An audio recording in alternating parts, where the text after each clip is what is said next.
first author tonight is Converse Willkomm. She is the director of the Graduate Publishing Programs, which is an MA in Publishing and Graduate Certificate in E-Publishing at Rosemont College. She obtained her AB from Rosemont College and later her MFA in Creative Writing from Rosemont College.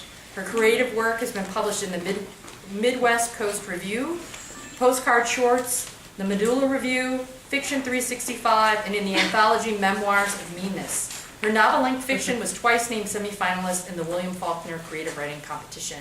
Please welcome her. You all know her.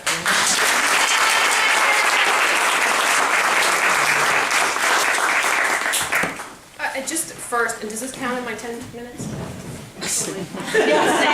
No, I'll just say, I never wrote fantasy, I never really read fantasy, and then this all came about because my son claimed I'd never written anything for him.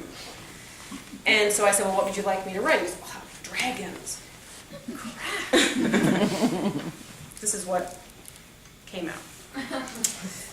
William carefully, I should just set this up a little bit.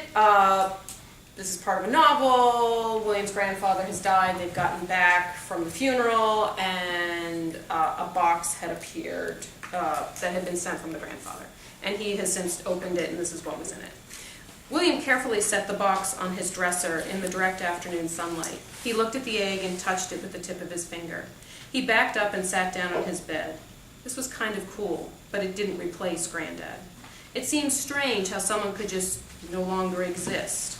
All that remained were images, snapshots, and little mental movies in people's heads.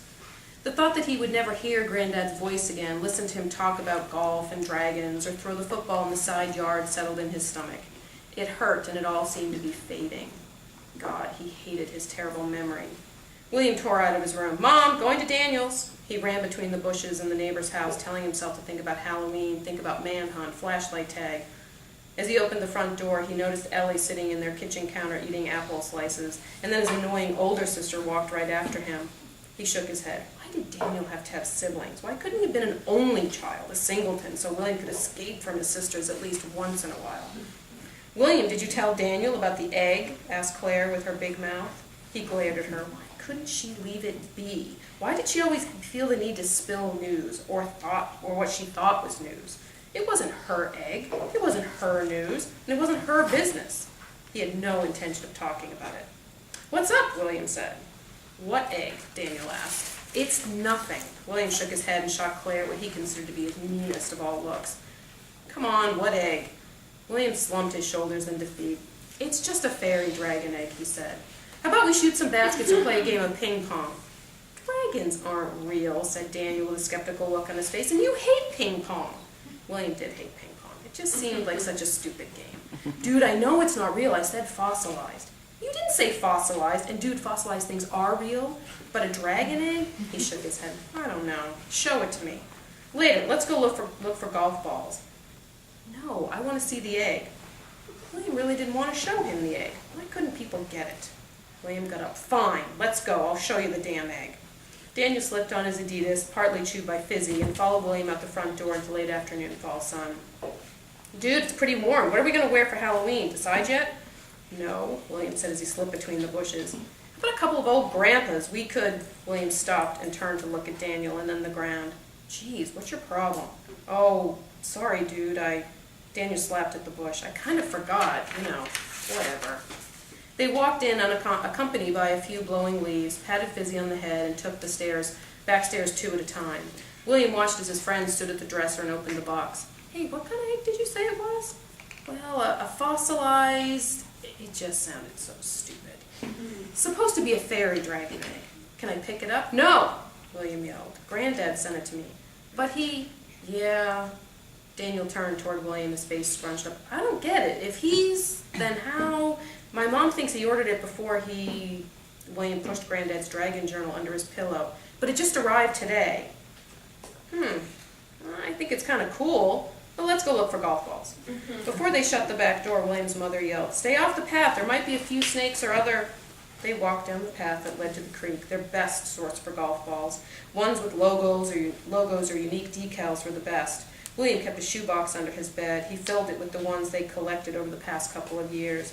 On busy golf days, they sold the cleanest ones for $1 a ball. He'd walked home with $14 once, but spent most of it at the snack shack the very next day.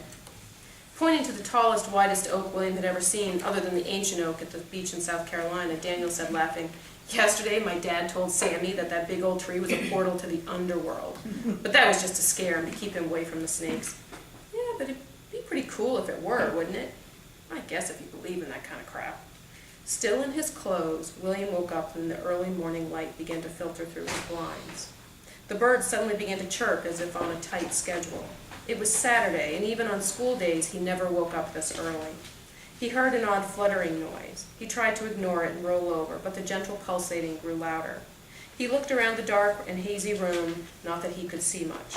When the fluttering continued, he sat up. "Crap," he said out loud. "There must be a bird in my room. One or both of their cats had cornered and killed a bird in Claire's room last summer while they were at the beach.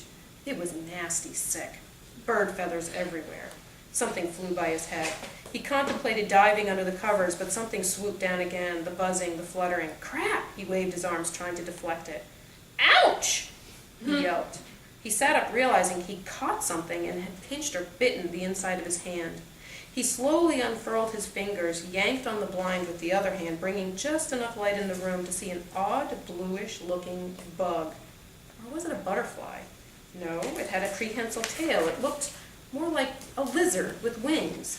William looked over at the dresser. He could just make out what looked like half an eggshell sitting next to the small box.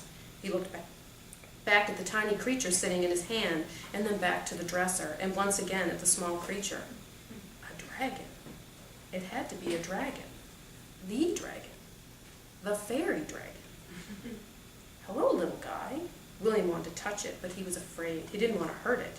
The little dragon fluttered its wings and then tucked them in tight, nestled down in the palm of William's hand.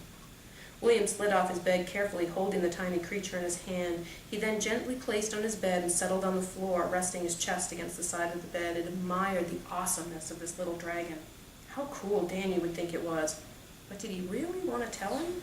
Then he'd have to show it, and he wasn't sure he wanted to share this little dragon in any way with anyone, because eventually his parents would find out, and he'd never be allowed to keep a dragon in the house. William closed his eyes. How could this be real? The tiny dragon looked up at him and cocked his tiny head. William smiled. Cool. He had to come up with a plan that meant neither Claire nor Ellie could ever find out, because both were the worst secret keepers on the planet. He felt around under his pillow and pulled out Granddad's journal. He looked at the tiny dragon and turned more pages until the last entry. Grandma and Granddad were in New Orleans. This was just a week before he shook his head. He had such a bad memory. He read on in the journal. Granddad mentioned it was a little shop in the French corner of the city. Fairy dragons. William's heart skipped as he read. Fairy dragons do exist. Very tiny, largest 6 inches in length. Very kind, possess powerful healing powers once mature, very rare, only a few exist at a time, live in the Sapphire Valley. Sapphire Valley? Where the hell was that? Healing powers were cool. What is mature exactly? How old is a mature dragon? He flipped through the journal and found a list Granddad had copied down. Mature adult, 201 to 400 years old. Great, thought William. I'll be dust by the time this little guy is mature.